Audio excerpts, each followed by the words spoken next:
Hello viewers, in this series of teaching, I'll be looking at Jamb question 2018. Already I've answered question 1 to 13 before in the previous teaching, that is part 1. So in this part, I'll be looking at question 14 to question 27. I am Adelabo Sunday, your online chemistry tutor. Let's look at question number 4. Number of electrons in the valency shell of an element of atomic number 14 is A1, B2, C3, D4.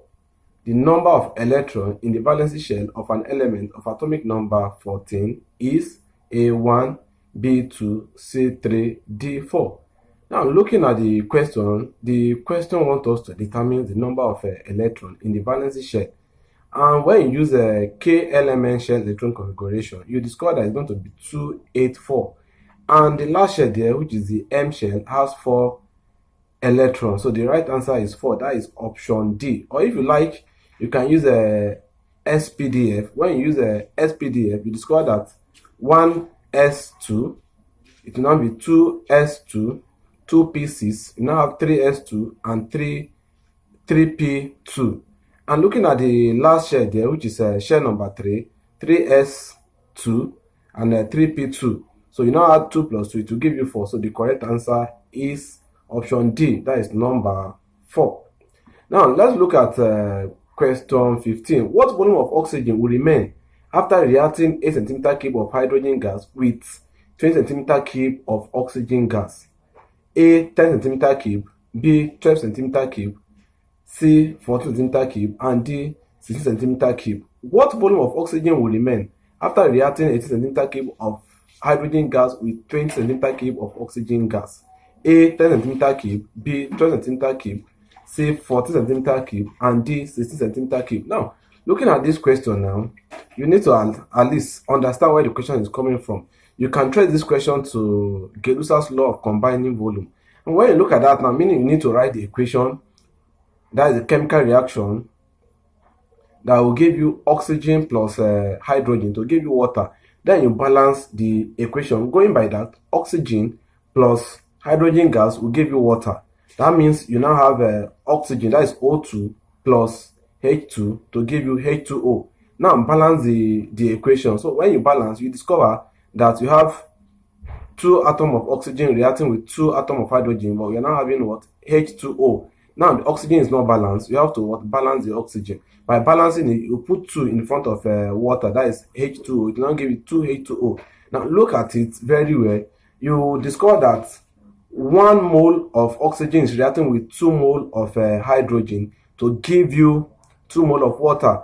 Now when you look at the turn into volume now, that is 1 volume of oxygen reacting with 2 volume of hydrogen to give you 2 volume of water. Now when you look at what is given to you, 20 cm cube of oxygen and 8 cm cube of hydrogen. So the water, since it is reacting, that one will be empty. Now, if the oxygen is to react fully, if the 8 cm cube of hydrogen react fully, that means since it is 2 mole, what will be required of oxygen will be 4 because it is ratio 2 to 1.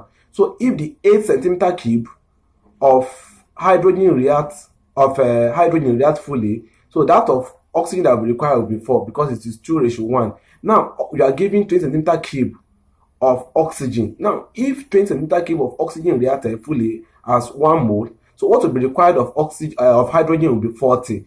And what you are giving, since the equation shows that it reacted, meaning the quantity of the volume of hydrogen provided and oxygen provided is adequate, and maybe 1 is in excess. Now taking that of oxygen to be in excess now, if the 8 cm cube of hydrogen reacted, so what will be having that of oxygen that react is 4 cm cube. Now in excess now, that is excess volume of oxygen now will now be the reacting volume of oxygen minus the reacted volume of oxygen. That will now be 20 cm cube minus 40 cm cube, which will now give us 16 cm cube. So the right answer is D.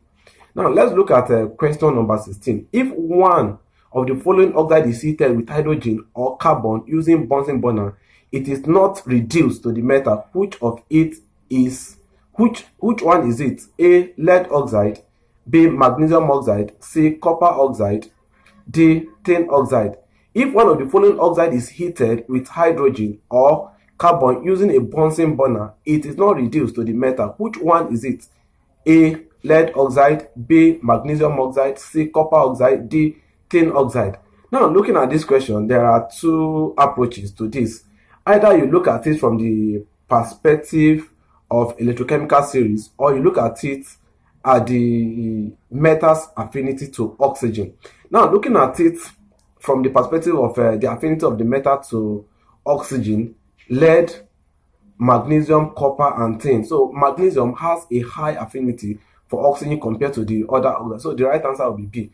And when you look at the electrochemical series, the standard electrode potential of that of magnesium is higher than hydrogen, whereas the less is less. The other one, that is lead, copper, and tin, they are less than that of hydrogen. So looking at it from the perspective of electrochemical series or affinity for oxygen, the correct answer is magnesium oxide.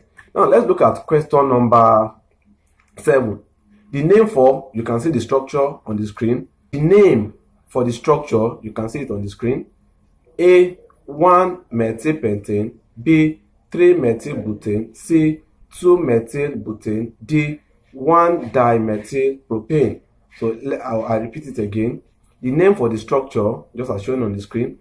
A. 1-methylpentane, B. 3-methylbutane, C. 2-methylbutane, D. 1-dimethylpropane. Now, looking at this question, one thing you first ask yourself is that which one is the longest chain? So do the numbering. After you are done with the numbering, if you number very well, you discover that the longest chain is going to be 4. That one will give you butane. And the next one is the substituent. Where is it close to? Is it to the right or to the left? Judging by my position, it is close to the left. Now you start your numbering from the left, which is 1, 2. Your substituent now is attached to carbon 2. So the right name will now be 2-methylbutane. Don't make a mistake of numbering from this side, because if you number from this side, it's going to give you 3-methylbutane. But the right answer is C, 2-methylbutane. Now let's look at the next question, question 18. An aqueous solution of metal salt M give a white precipitate with sodium hydroxide, which dissolve in excess sodium hydroxide. With aqueous ammonia, the solution of M also give a white precipitate, which dissolve in excess ammonia. Therefore, the cation in M is A. Zinc ion, B. Calcium ion, C. Aluminum ion, D. Lead ion. And looking at this question, it's somehow very critical that you can't just conclude, because it depends on the time frame. Because virtually calcium as well can give you white precipitate, but as time goes on, it will turn to off-white. Now looking at zinc will actually give you white. So the best option one should go for is zinc, because that of aluminum and lead will give you white precipitate, but one may dissolve while the other one may not dissolve. That depends on the two. That is like aluminum ion now may dissolve in one and may not dissolve in the other one. While lead, the same thing also happen to lead as well. So the right answer there one should go for is zinc. Now let's look at number 19. What is the concentration of solution containing 2 grams of sodium hydroxide in 100 centimeter cube of solution? A. 0.40 mole per dm cube, B. 0.50 mole per dm cube, C. 0.05 mole per dm cube, and D. 0.30 mole per dm cube. So we are giving the molar mass, the atomic mass of sodium as 23, oxygen 16, and hydrogen as 1. Now looking at this question, if I'm you, I'll use the formula of solubility to calculate it. And going by that, that is mass in gram all over relative molecular mass of NaOH times 1000 centimeter cube over the volume. The volume given to us here is what? 100. Now, going by that now, when you sum sodium hydroxide together, it will give you 40 gram per mole. That means 2 times 1000 all over 40 times 100. So by the time you press out your calculator, when you calculate, you discover that the right answer there is going to be 0.5 mole per dm cube. That is option B is the best option. Now let's look at the next question. How many atoms are present in 6.0 gram of magnesium? How many atoms are present in 6.0 gram of magnesium? A 1.20 times 10 raised to the power 22, B 2.41 times 10 raised to the power 22, C 1.51 times 10 raised to the power 23, and D 3.02 times 10 raised to the power 23. The details of magnesium is given there. That of number of Avogadro's constant is also given as 6.02 times 10 raised to the power 23. Now the formula for calculating the amount of mole is the question asks us to calculate the number of atoms present. Now number of atoms present is equal to mole times Avogadro's constant. That is the Na given to us. Now by that, we need to get our mole. Our mole is mass in gram all by relative molecular mass. And the mass given to us here is 6. That means 6 divided by 24. We have 0.25. That is our mole now. Now, take that 0.25, multiply it by 6.02 times 10 raised to the power 23. Then you have your answer to be 1.51 times 10 raised to the power 23. That is the answer. Now, that is option C. Let's go to 21. The radioisotopes used in industrial radiography for the rapid checking of fault in wets and casting is A carbon-14, B phosphorus 32, C cobalt, and D iodine 131. The radioisotopes used in industrial radiography for the rapid check of fault in wets and casting is A carbon-14, B phosphorus 32, C cobalt, D iodine 131. So looking at the question, the correct answer is cobalt. That is option C. Though we use carbon-14 and phosphorus 32, they are used in different applications, research and medical imaging respectively, but not as rapid checking of fault in wets and casting. Now let's look at the next question, 22. Beryllium and aluminium have a similar property because A are both metals, B belong to the same group, C belong to the same period, D are positioned diagonal to each other. Looking at the question, though both of them are metals, but that is not the right option. That both of them are metals does not mean they should have the same property. Belong to the same group. No, they are not in the same group. Beryllium is in group 2, while aluminium is in group 3. Belong to the same period. Actually, they are in the same period, but that does not give the info. That does not necessarily mean that they are in the same. That they have the same property. And the last option there is a position diagonal to each other. Yes, actually, when you look at it, that is the best option there. So they have a diagonal relationship. Let's look at question number 23. And looking at the question on the screen, you see the M there is mole, while the E is an element there. The N is number of mole, F is an element. You see a sign of reversible reaction there. The P is mole as well. The G is an element. While we have 2 mole and hydrogen in the equation above, the equilibrium constant is given by. They want us to write the equilibrium constant. Going by that, to write the equilibrium constant is going to be the product over the reactant. And if you want to go by that with what I've said now, meaning you're supposed to have your G plus H, while the P will be raised to power G, the 2 also be raised to power H, and for the reactant now, which is the E and the F. So you have your E raised to power M and you have your F raised to power N. So the correct answer there is C. Now let's look at question 24. Look at the 3 equations given there. They say the reaction represented by the equation above demonstrates the A basic property of ammonia, B acidic property of ammonia, C reducing property of ammonia, D oxidizing property of ammonia. The 3 equations, equation 1, equation 2, equation 3 on the screen. The reaction represented by the equation above demonstrates the A basic property of ammonia, B acidic property of ammonia, C reducing property of ammonia, and D oxidizing property of ammonia. Now, if you look at the first equation, you discover that shows that ammonia is acting as a reducing agent, the second one and the third one. So the right answer is reducing property of ammonia. That is option C. Let's go to question 25.